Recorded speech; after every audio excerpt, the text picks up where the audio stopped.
Hey guys, Joe back again, another episode of Getting Junk Done, and today we are continuing our short series on how to rebuild the 1356 Borg-Warner transfer case out of the 1992 F-150. All the outside fasteners are T50, so make sure you have that bit on hand, and I'm going to start with the tail extension that faces the rear of the truck.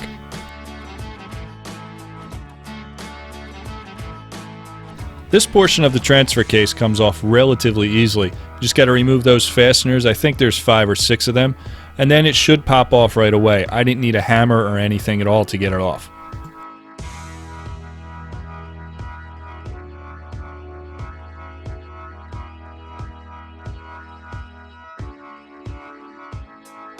After that, you're going to want to remove this rubber bushing or washer.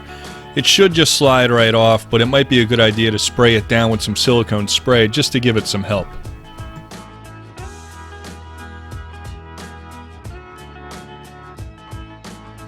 Next, you're going to want to deal with this snap ring that's at the base of the shaft. This snap ring proved to be very difficult to get out. You're going to want to have a very good pair of snap ring pliers that can open up pretty wide to get this out. I struggled with it for what seemed like the longest time, and eventually it just popped out. I used everything between these snap ring pliers, some picks, some screwdrivers, anything I had on hand to help get it out. And it took a while, but eventually I did. So don't give up. You can get it. Eventually it will come out. Now at one point I got it off, as you can see that's coming out here, and you need to slide it up above the splines at the top of that shaft. I was getting bored with messing with this snap ring, so after getting to this point, I then decided to try to split the cases, knowing that the cases were not going to come apart totally until I remove that snap ring.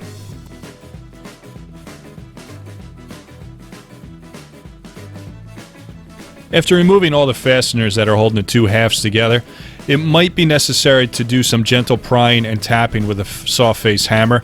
This case has been together for a very long time, and it's expected to give you some trouble at this point.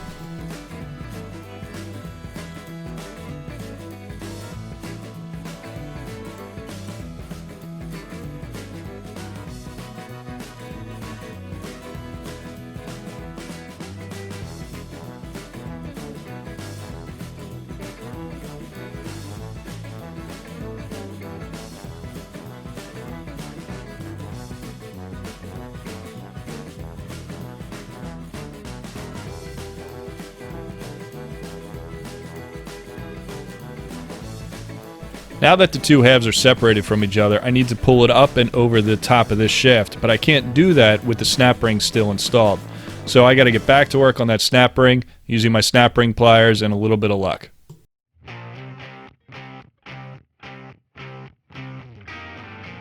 Pulling these two halves apart allow you access to the inside where you can start pulling parts out. The first part that you're going to get to is just sitting right on top. It's this spring right here. And here's a look at pretty much what you're going to see when you get to this point. You got some gears, you got a big chain, there's the oil pickup, and everything else inside. You better get those snap ring pliers ready because we got another snap ring to deal with. Handle this one exactly the same way you did previously. Just pull it up over those splines and put it off to the side. After you get to that point, you can start pulling things off the shaft itself. Just make sure you keep it in the proper order so it can go back together correctly.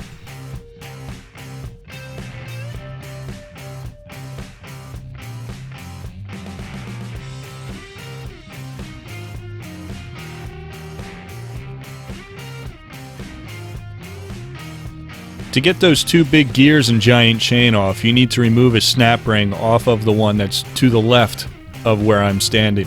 So there's a snap ring and a spacer that needs to be pulled off of that little shaft, and then the chain and the two gears can be pulled off as one piece.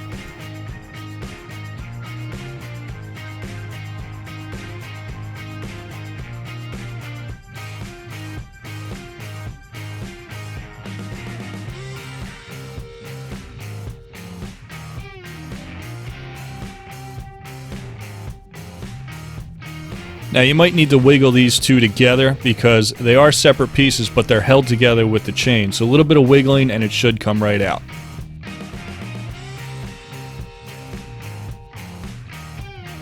The next step is going to be very obvious if you've gotten this far. There are 4 fasteners holding in a variety of pieces, and you can't remove anything else until you get these out. One piece that they're holding in is this triangular shaped piece of steel. The most common failure point for this transfer case is that this triangular piece of steel rubs through the softer magnesium and actually breaks away from everything else. And if that happens, you have a catastrophic situation on your hands. You might not even be able to drive the truck at all if this happens. Being that this is a very common problem, it's almost preventative maintenance to get in here and rebuild this. And in a future video, I'm going to show you how to combat this issue with a slight modification to that steel triangle, so this doesn't happen again. Back to work removing the remaining of those 4 fasteners. And these 4 fasteners, 2 have been used to hold in that steel triangle. The other 2 allow you to pull off these discs. Now, when you pull off these discs, this is what's holding in the oil pump and pickup. There's a very crucial moment coming up in this video.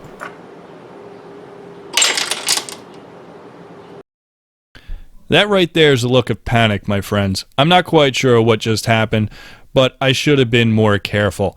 When you're pulling off the oil pump and pickup, there are springs inside the shaft. The shaft is actually hollow, and this spring is inside, and it does a very important job. But if you're not careful, you can actually lose the pieces of the spring down to the bottom of the case.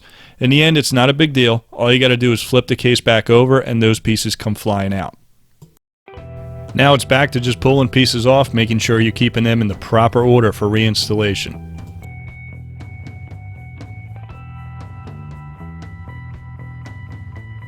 Earlier I mentioned that the shaft is hollow and it just slides out at this point. Now it's hollow because it has these holes in them and it allows the lubricant to circulate throughout the case in all the crucial points.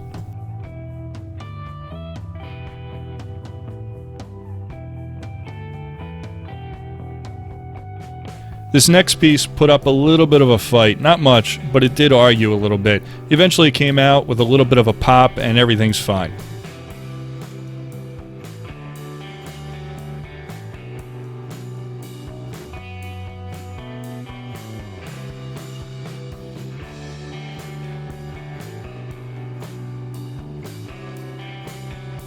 Now it's time to flip this part of the case over, and you look down the shaft. This is going to be the snap ring. This snap ring just about killed me. This snap ring is a very, very difficult piece to remove, and notoriously this is what a lot of guys struggle with trying to rebuild this case. And in the end, I am one of those guys. I couldn't get it out. I tried the snap ring pliers that I had from Channellock. I even went as far as going out and buying a different pair of snap ring pliers, hoping that this one would do the trick. I tried different tips. I even went as far as fabricating my own tips. So I'm going to make my own tips from an old set of Allen keys that fit into the new snap ring pliers. And I'm going to just grind off the L part of these Allen keys and hope that these are strong enough and long enough to remove that snap ring.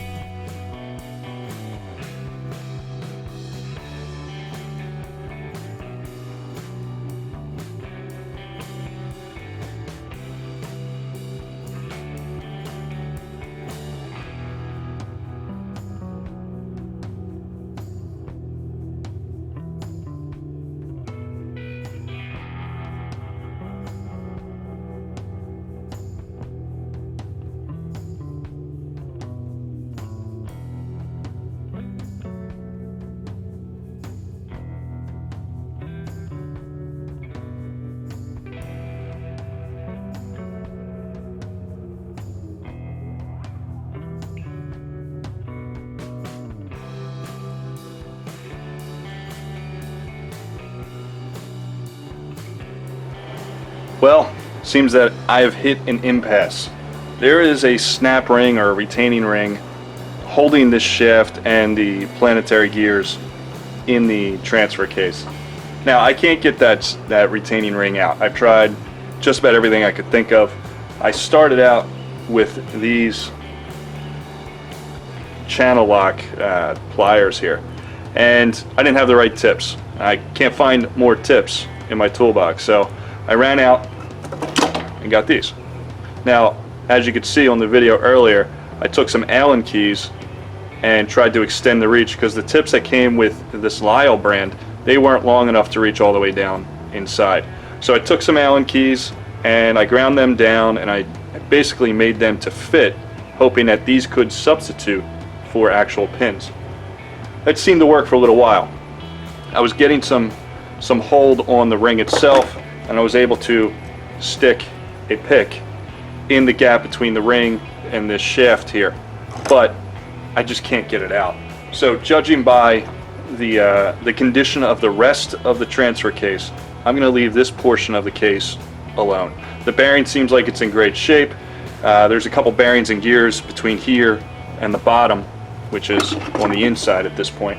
So I'm going to say that everything inside there is good to go. I am going to attempt to change out this other bearing here. Now there is another retaining ring. We'll see if I can get that out.